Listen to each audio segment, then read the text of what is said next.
algumas pessoas disseram no começo do conflito, outras insistem, não é, que os russos, não é, estariam dispostos a entrar em conflito com Israel se fosse uma questão existencial. Outros dizem que os russos não entram em conflito com Israel para poupar vidas de palestinos, vidas das pessoas. Sabe, absurdo. Eu tenho contato com muitas pessoas que moram em Moscou, não só tenho muitos amigos russos, como tenho muitas pessoas, inclusive de origem armênia, que transitam entre Moscou, Yerevan, Paris, São Paulo, Nova York, enfim. E essas pessoas, desde sempre, não é nesse momento de conflito, falam sobre a cultura do sionismo, dos seus tentáculos e da sua influência no Kremlin. Então eu não entendi, tá? Por que tanta hostilidade por nós colocarmos um fato que é um fato real, é um fato consumado, é um fato histórico. Não é conversa fiada, não é conversa para vamos dizer, para adestrar público, né?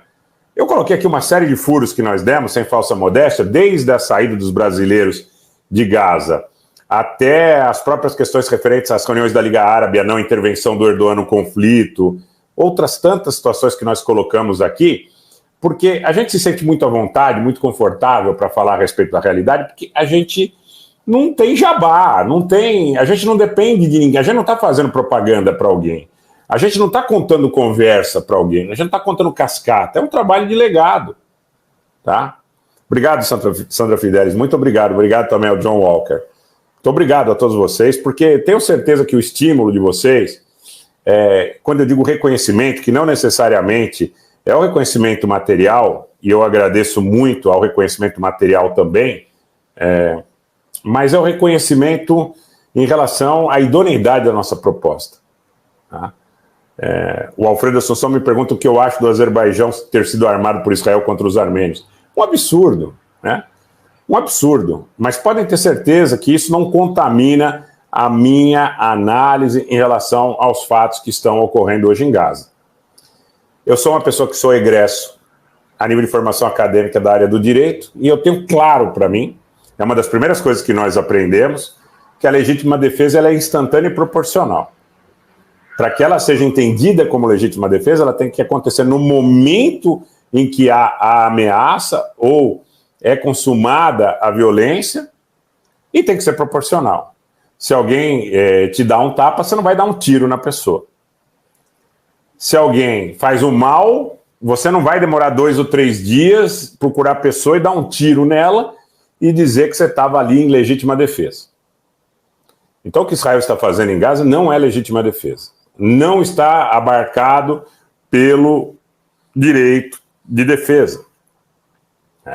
Então é simples desse tanto, não precisa fazer muita engenharia para essa... Agora, muita gente dizia, né, que quando eu digo que Moscou tem grande influência do sionismo, que não vai entrar em guerra com Israel, quando eu digo que Ankara trabalha em cooperação com a inteligência israelense, que Ankara treinou pilotos israelenses que atacam Gaza, que Ankara assegura a energia que permite que Israel faça guerra com Gaza e que faça guerra com o Líbano e que ataque a Síria e que, enfim, tem essa máquina de guerra tão bem azeitada, não é?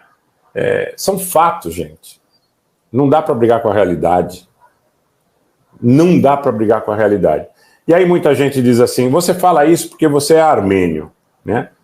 Eu jamais me proporia a ter ou exercer qualquer tipo de sentimento de represália, ainda que como qualquer ser humano a gente possa ficar chateado, ressentido e ter expectativas frustradas. Mas eu nunca viria para falar para 171 mil pessoas praticamente aqui no canal, isso só no YouTube, para falar de coisas comezinhas, como meu ressentimento, meu chororô, meu mimimi. Isso aí são problemas eventualmente particulares meus em relação à dureza do que foi a limpeza étnica em Artsakh, né?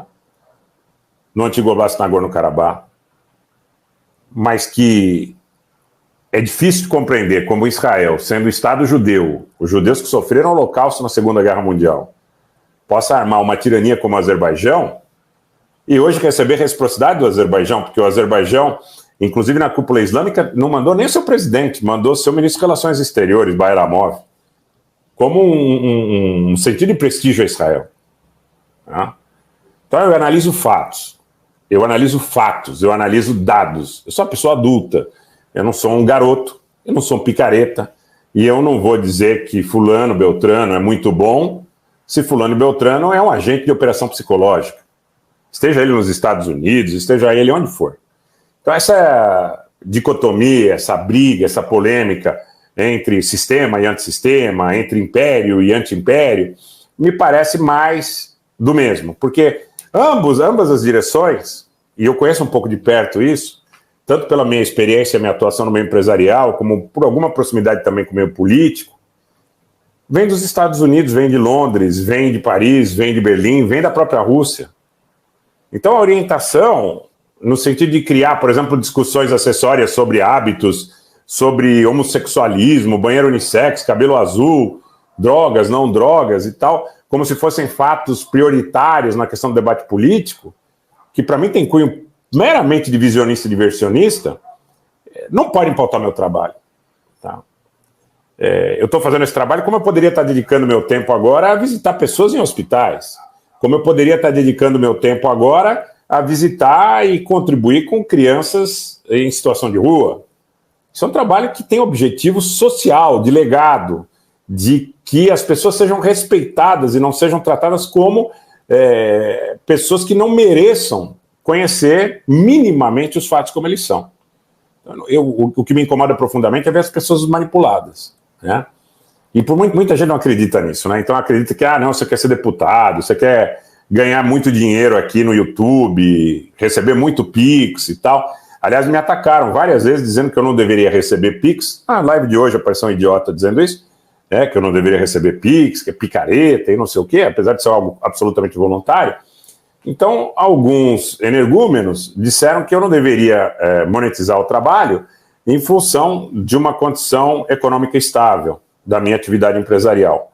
Eu acho que não tem nada a ver, porque se eu for ao Pão de Açúcar, ou se eu for a Casas Bahia, ou se eu for a Lojas Americanas, eu não pego o produto e passo por ele no caixa sem pagar, alegando que os acionistas, os proprietários, os shareholders são pessoas que têm uma condição econômica estável. Trabalho é trabalho e deve ser prestigiado como trabalho, e até uma questão de respeito também em relação a quem assiste, porque a gente não pode hierarquizar nenhum tipo de situação nesse sentido.